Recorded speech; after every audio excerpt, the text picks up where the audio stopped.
Hey guys, how's it going? Today I wanted to talk about AI and music creation. Now, this is not a new topic. This has been something that's been floating around for a while now. Some massive opinions on both sides about what AI can do and its role within music creation, the music industry, just a whole host of topics within the musical realm. But I'm here to tell you some massive news. If you play an instrument, whatever instrument it is, in my case guitar, you'll be pleased to know you can get these bad boys, or whatever your instrument is, harpsichord, flute, bass, drums, triangle. Grab them and you could just chuck them in the bin. We're going to throw these in the bin now. It's done. It's a glorious day, according to some AI app creators. Now, what the hell am I chatting about? This is, of course, reference to a quote made in a video a few months ago by a guy called Mikey Schulman, who's CEO of SUNO AI, which is basically an app that creates music in seconds just based on prompts like you would with ChatGPT or other AI products. And guys, I would love to hear your thoughts and comments on this specific video or AI music in general. Drop it in the comments. And guys, if you like music, guitars, anything music related, please like, follow, because I really appreciate all your input. Now, the quote that's got under a lot of people's skin, particularly if you're a musician, whatever instrument you play, any instrument, is that it's not really enjoyable to make music now. And the host, Harry Stebbings, he kind of pushes back and asks, why is that? And Mikey says, it takes a lot of time to learn your instrument and to practice, and you've got to get good. And then he says the majority of the people don't enjoy the majority of the time spent making music. Now, when this came out in January, earlier this year, obviously people went mad over this quote. And to be fair, if you are musically minded or play an instrument, instantly you're going to be like, what is going on here? I actually read this in an article on metalinjection.com. As you can imagine, a quote like that probably didn't go down too well with metalheads, and the article kind of proved that. And for myself as well, I was a bit like, what is this guy going on about? But I always think, we're in an age where quotes can get thrown around and people jump to conclusions pretty quickly. So I wanted to explore actually what was the context of this quote. So I actually watched the whole interview. There's an hour-long conversation to kind of go through. Just as an overview, this podcast is primarily a business podcast. So that's the mindset they're coming from. They're not thinking about, what it takes to make a song or getting in a rehearsal room or what it takes to actually learn an instrument and the process of that. This is about business, all right? And this guy is using music as a platform to make money. Let's be honest, using AI, new technology. The podcast does touch on not just business, but what does music look like in the future? And there were some interesting points in there. What I'd like you to do, guys, is, watch this video and share what your thoughts in the comments. But if you are interested, watch the whole thing and come to your own conclusions, because I think it's important that we don't just jump on throwaway comments and make our decisions then. Now, let me be real, there were points during this podcast where I was working and I had to just stop because I was a bit like, what is going on here?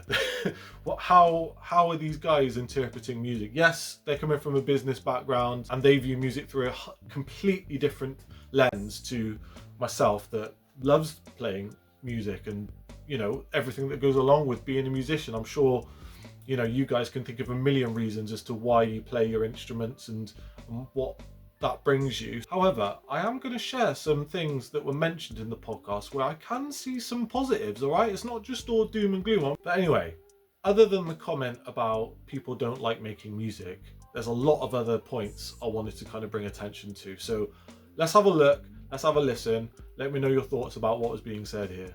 All right, guys, just get comfortable now. Try and relax. We don't want anyone having any heart failure during this, because there's probably going to be some crazy things that you're going to hear over the next few minutes as part of this podcast. But anyway, let's scope this out. And just for reference, this was released on the 10th of January 2025. This is the 20VC podcast with Harry Stebbings, the host, and again, Mikey Schulman from SUNO AI. Now, the first thing that made me think, what the hell is going on here, was that Mikey said music should resemble a video game, and that people will pay for it like video games. He said he wants music to be as engaging as Fortnite. So make of that what you will, I guess. Harry touches on the process of actually using SUNO to make a song, and he used the following prompt: slow inspirational song to run to, male guitar vocals. And he describes the app as creating a song within 5 seconds, and it was an amazing experience. Now, I'm assuming there's probably a few musicians that are watching this video. Let me know your thoughts about that creative process. Does it match your songwriting process currently? And later in the video, Harry mentions that he made a SUNO song for his girlfriend and spoke positively about this. Now, I just want to throw it out there, and I can only talk from personal experience. If I attempted to give my wife a custom AI song, I'd probably shortly after have to dodge something quite heavy heading for my head. So, each to their own though. There's also a discussion about how other artists feel about SUNO AI, and unsurprisingly, Mikey talks very positively about artist response. In fact, though, he does touch on the fact that Timbaland, a massive producer in the US, is collaborating and advocating for SUNO, so that's interesting in itself. When big artists get involved, this is when things start to feel legitimized within the industry. So whatever you feel about this app, the fact that artists are getting involved is likely to push it forward, so that's definitely something to consider. Now, a massive fact I think we need to bring attention to is that during this podcast, Mikey openly admits to using copyrighted material without artist consent. This company, and I'm sure like many other AI companies, are just taking music to train all these AIs and use for their product. They also touch on the fact they're fighting legal battles. I think they're still ongoing. And when it comes to just thieving music, because that's what it is, they're just taking this stuff. Absolutely, I'm against that. Let me know your thoughts on the whole just companies taking music to train AIs and then using it in a product. We've had some massive historical copyright cases, which has caused uproar around artists taking ideas from other artists. But now we're just going to let AI companies take whatever they want. I mean, it's opening up a massive Pandora's box, but I think there's got to be some legislation put in place here. And definitely for me, companies should not just be able to take stuff. Anyway, I'm going to now say something that almost made me want to rip my ears off. Get ready for some dystopian chat, guys.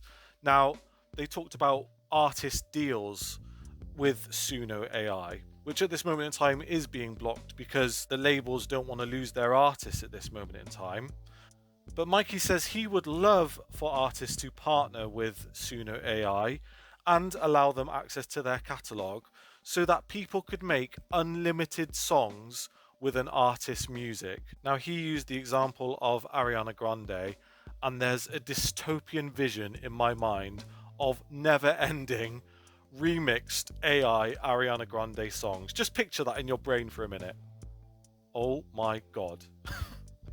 Now listen, this is nothing to do with Ariana Grande. I don't like her music, but the fact of music being distilled to that point, what the hell? What is going on? Just in my brain, what is happening? I want music to come from a place of passion, of inspiration.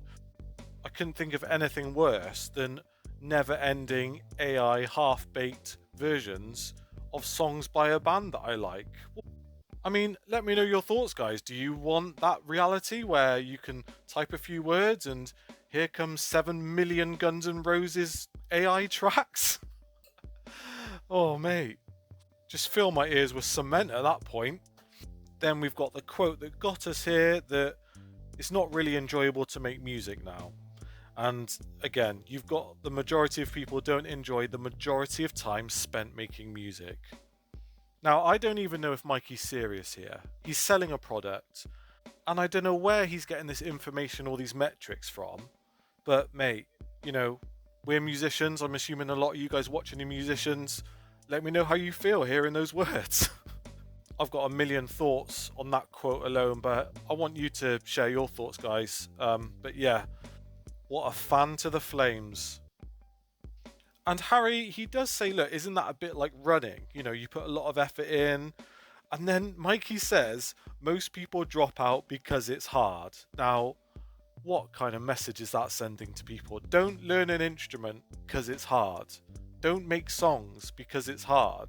Don't learn songwriting processes because it's hard. It's just, I think he knows he's not making sense here. He doesn't have an argument, but you know, he's got to sell a product, I guess. Now, I'm just going to quick fire some quotes.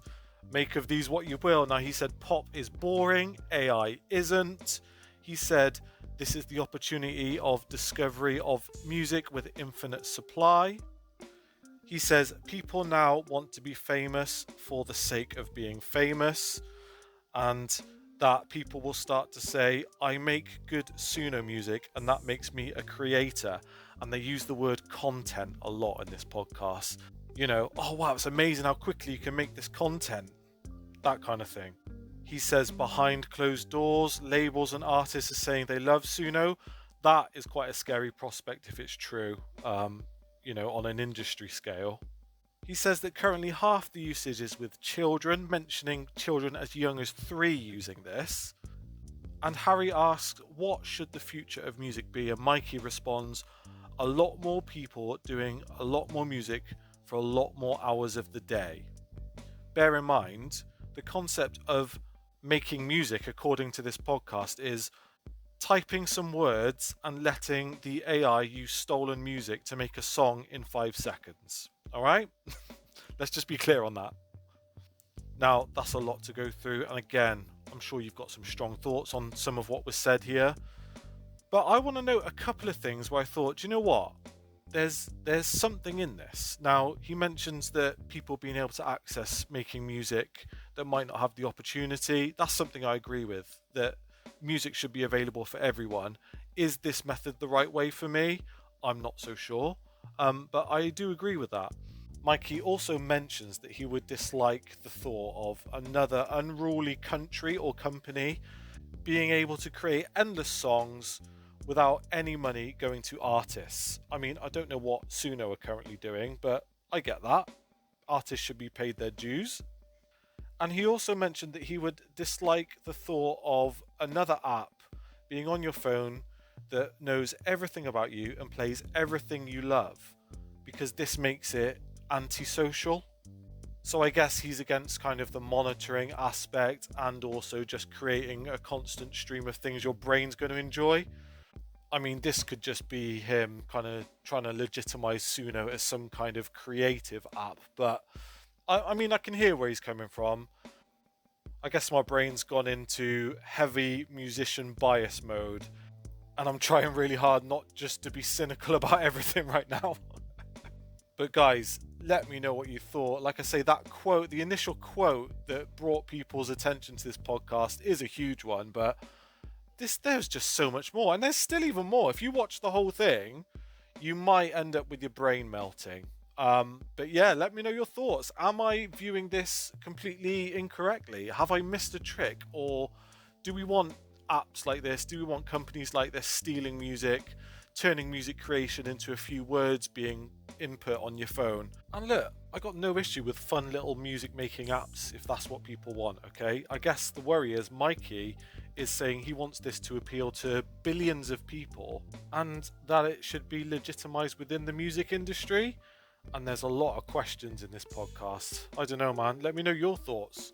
So yeah, guys, those were some of the quotes Mikey made on the podcast along with Harry Stebbings. I guess what I wanted to bring attention to this video is that yes, it's easy to get caught up in quick quotes, and we're in a world where sentences are just thrown at your face and you have to make an opinion on that straight away. Whereas actually, it's important to look at the whole context. And also, we've got our own bias. Like, this guy is making an app to appeal to, he mentioned the word billions. He wants the biggest audience possible to access his app. He doesn't care about fretboard radius or the angle of pickups. Do you know what I mean? He's not fussed about that. It looks like music is just a commodity to sell to the most people. So that's the angles we have to consider, that our bias is going to affect our opinion, particularly if we're not on a level. It's not like me having this conversation with another bass player, is it? To be fair, I don't know this Mikey's background. I don't know if he's a musician. One of the phrases that gets my back up when it comes to art is the word content. Like, we see it all the time. Oh yeah, I need to get content out.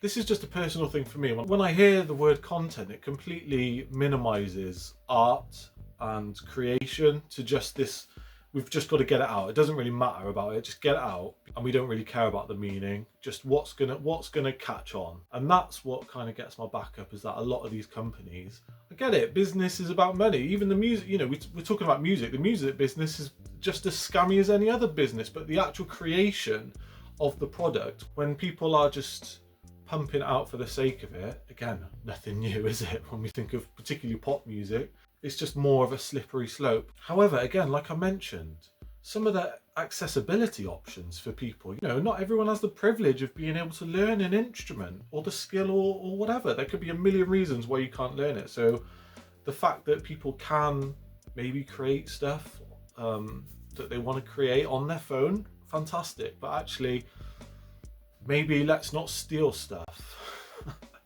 Maybe give people a bit more credit rather than just type in words. Because, you know, there's lots of ways to create music for people that do have accessibility issues, other than just paying for an app to make you some stuff that they've stolen. Because that's a big thing, isn't it? The copyright. I'm not going to get into the copyright discussion right now, but yeah, that's a massive topic. Loads of videos. I might delve into it in the future. Another thing is that a lot of people, they're not like maybe you or I that love music. There's a lot, particularly young people, they just want to make some crazy stuff on their phone. They're not thinking about, oh yeah, I love the complex chord structures. You know, it's not everyone, you know, as hard it is for me to admit, and maybe other musically minded people to hear, not everyone cares about how a song was written or the process that person had to go through. Sometimes they just want to hear stuff. And actually for young people in particular, or whoever really, if they can make something on their phone and that brings them joy, there's an argument, well, what is the problem with that? Do you know what I mean?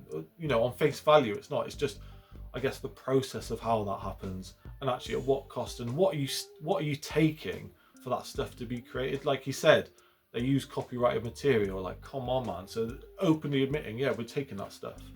But yeah, anyway, I've got a million more thoughts. Hopefully I got most of my points across in the video earlier. I really want to hear what you have to say. When you hear the words, it's not enjoyable to make music now, that's going to ruffle some feathers, isn't it? Straight away. That's going to ruffle some feathers. So yeah, and actually it was interesting to hear the whole thing. With regards to just an app to help people make music, that's not all doom and gloom. In fact, I'm sure plenty of you guys have apps on your phone to assist with music creation. I guess it's just, again, the question mark about what is actually the creative process when it comes to something like this. What are you actually creating? That's the big question, isn't it? And what does it mean moving forward? Who knows? But I know I'm not going to stop playing this because there's an app that can make a song in 2 seconds. I know there's probably millions of other people that feel exactly the same. Music isn't going anywhere. Live music isn't going anywhere. Music creation isn't going anywhere. And the joys that brings isn't going anywhere. It's about evolution and how musicians manage that evolution. But music isn't going anywhere. It's going to change like it always has done. But equally, we can't have AI or these companies just stealing stuff to sell, because that throws up a million other questions, which I'm not going to get into. But anyway, if you got thoughts on that, drop it in the comments. But guys, yeah, big thanks for watching. If you enjoyed this video, please like, subscribe, comment. I'm really, really genuinely interested in your thoughts on this one. Big thanks for watching, and take it easy, guys.